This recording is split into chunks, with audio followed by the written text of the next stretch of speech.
Hi friends, இப்போ நம்ம Pandya stores பார்க்க போகிறோம். பாண்டிய ஸ்டோர்ஸில் ஒரு வழியாக எப்படியோ நம்ம சரவணனுக்கு பொண்ணு கிடச்சிருச்சியா அப்படிங்கிற மாதிரி இருந்தது. என்னென்னு பார்க்குறீங்களா? அதாவது சரண்யா என்ட்ரி வச்சோல்ல, பேர் தங்கமயிலாங்க.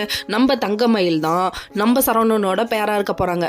அது என்னவோ தெரியல, அந்த பொண்ணு குக்குச்ச சாங்கன்னு சரியாக பேசவே இல்லைங்க. ஃபஸ்ட்டு நம்ம சரவணன் குடும்பத்தை கூப்பிட்றாங்க, கூப்பிட்டு பேச சொல்கிறாங்க. பேச சொன்னோடனே நம்ம சரவணனை தவிர அவங்க அப்பா வாங்கி என் புள்ள வல்லவன் நல்லவன் நாளும் தெரிஞ்சவன் நாடை ஆள்றவன் அப்படின்னு இன்னும் ஒரு உருட்டுனாரு. சரி, இதெல்லாம் உருட்டி முடிச்சிட்டாங்க.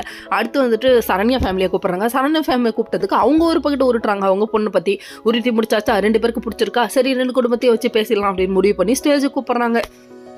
இதில் தங்கமயில் ஒரு பக்கத்து கமெண்ட் அடிக்குது. அதாவது சரவணன் நல்லாவே இல்லைம்மா அப்படின்னு சொல்லிட்டு என்ன கமெண்ட் அடித்தாலும் இப்போ மட்டும் வாய்ஸ் வெளியே வருதா அப்படிங்கிற மாதிரி இருந்தது. அதுக்கப்புறம் இவங்க சும்மா ரெடி, இந்த குடும்பம் தான் உனக்கு செட் ஆகும்னு சொல்லிட்டாங்க.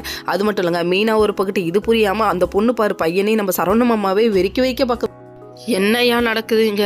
சரி விடுங்க, நடக்கிறதெல்லாம் நமக்கு சாதகமாக நடக்குதுன்னு நம்மளே நினச்சிக்க வேண்டியதான். அந்த மாதிரி நம்ம மீனாவும் நினச்சிக்கிட்டாங்க. அதுக்கப்புறமா ஒரு வழியாக சரி போதும் நீங்கள் பேசிக்கோங்க அப்படின்னு சொல்லிட்டு சொன்னோன்னே பையனும் பொண்ணும் பிடிச்சிருக்கான்னு சொல்லுங்கள் அப்படின்னோடனே நம்ம சரவணனும் ஒன்றும் சொல்லுங்க. சரி அப்படியே ஓரக்கண்ணால் பார்க்குறாரு. இவங்க 2 பேத்துக்கு இப்போ ஒரு பாட்டை போடுங்கய்யா அப்படிங்கிற மாதிரி இருந்தது. ஓரக்கண்ணால் பாட்டை போட்டு விடுங்க சரின்னு சொல்லிட்டு நம்ம தங்கமயில்கிட்ட கேட்குறாங்க. கேட்டோன்னே அங்கேயும் ஒரு ரியாக்ஷனும் இல்லை. அந்த ஃபேஸில் என்ன ரியாக்ஷன்னே கண்டுபிடிக்க முடியலையே அப்படிங்கிற மாதிரி தான் இருந்தது. சரின்னு சொல்லிட்டு அவங்க பார்த்துட்டாங்க. பார்த்ததுக்கப்புறம் 2 பேத்துக்கு ஓகே அப்படிங்கிற மாதிரி முடிவு பண்ணிட்டாங்க. உங்களுக்கு இந்த குடும்பம் தான் செட் ஆகும், உங்களுக்கு இந்த குடும்பம் தான் சரவணா செட் ஆகும்னு சொல்லிட்டு 2 பேரும் மாற்றி முடிவு பண்ணிட்டாங்க. எப்போ கல்யாணத்தை வச்சுக்கலாம்னு நீங்களே உங்களுக்குள்ளே பேசிக்கோங்கன்னு சொல்லிட்டு அவரே சொல்லிட்டாரு. வேறு லெவலில் சீக்கிரம் பொண்ணு கிடச்சிருச்சு பாருங்கள். ஓகே ஃப்ரெண்ட்ஸ், நெக்ஸ்ட் வீடியோவில் பார்ப்போம். பாய்.